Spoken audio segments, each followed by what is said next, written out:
It really does say you're 126 years old here. No. Says, Who did this be 126? That don't even make sense. I know. That's what the Secretary of State says. Well, the Secretary of State is wrong. Okay, well. Put it like this. I was born in 1940, so you figure that out. All right, Doris. You have a good evening.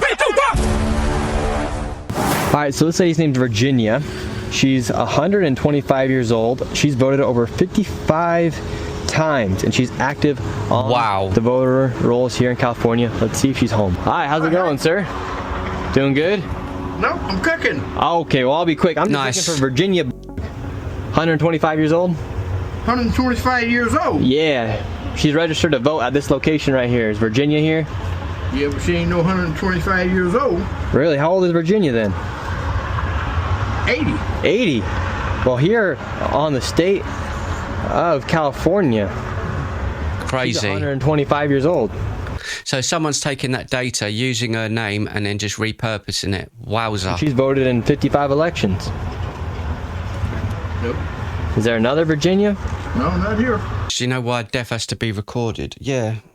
The same as it does everywhere in the world, to stop stuff like fraud, to stop stuff like this happening. Is it stopping it? No. It's a substantial rise in the numbers of millions of people. 131 to 129, so it's around the same place. From 129 to 136 is around, because there was a big change between Obama and Trump. So you could say 5 or 6 million difference. That's not a lot. Then to go up 20 million from that, and then all of a sudden, it just drops all the way back down again. That doesn't make sense. With a convicted pedophile.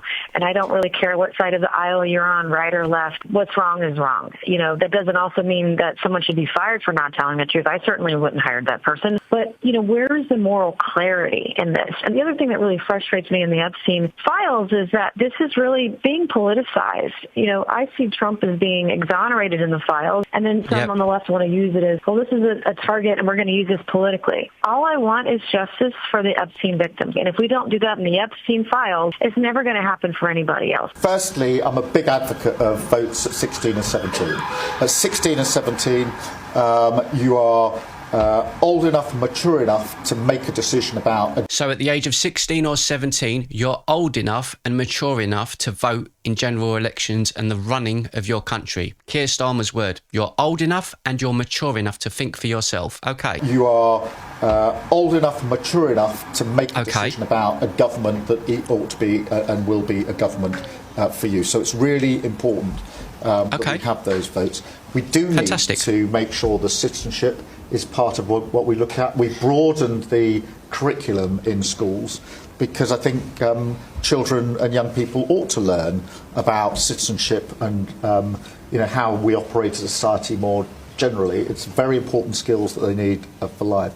I'm acutely aware of your point about news. Politics, there's always been a heavy sort of focus on newspapers, but frankly, I don't think many people have, young people certainly, ever read news. So he's admitting that the youth do not use the mainstream media news and TV channels to get their information. But frankly, I don't think many people have, young people certainly, ever read newspapers anymore.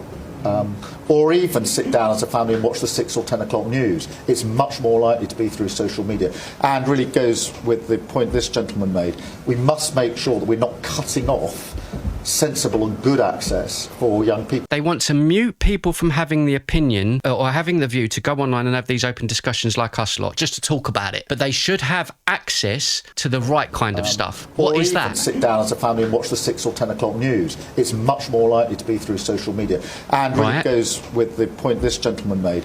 We must make sure that we're not cutting off sensible and good access. Sensible and good access, which will be taught in schools and via the news, the mainstream media news. So they control the curriculum in the schools of what you should and shouldn't watch and tell you what you should and shouldn't watch. Then when you go home and you think, I've just turned 16, I want to vote. What do I know about the country? Well, the BBC told me this, the one that lied about Donald Trump, the corrupt BBC that hires paedophiles. Then I'll go on social media. Oh, I'm not old enough to go on social media and smart enough because I'm a child, but you're letting me vote for the country. The only person I'm going to vote for is what the BBC tells me. And on top of this, oh God, the VPN scandal. So let's hear this one out for a second. VPNs are in most households, I would say. He's advocating and pushing for this law to be that nobody in the United Kingdom, he's going to say it isn't for everybody, but it is, and I'll explain why. He's advocating to ban VPNs for anyone under the age of 16. So that means they won't be able to access. He's banning the access to social media.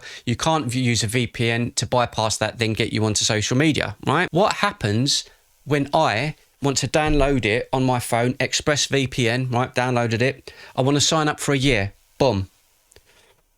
ID. I need to give them either my driving licence or my passport details to prove that I'm over 16.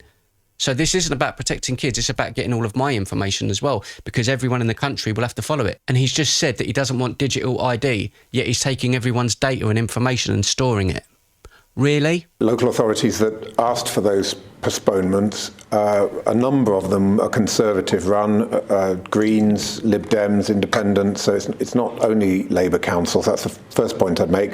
The second point is I'm certainly not going to take any lectures from Reform on democracy. I mean, who voted for Nigel Farage to be the leader of Reform? He's never been elected. 10th of February, so that's in the last 7 days. Ex-Labour comms chief suspended over links to sex offender. So that looks like that's 2 in 1 week. We've got Epstein and we've got this guy. And yet we're supposed to trust Labour to do right by the people of this nation. Right, children, I'm going to be back again tomorrow, probably around the same time. So thank you for joining me very much. And as I say, we'll be back tomorrow for more of this, and we'll have some videos coming out tomorrow on the channel as well. Make sure you subscribe to the channel if you haven't done so already. Join us for more topics of discussion. I really, really appreciate all of you joining me today. Thank you so much for your time. Peace and love.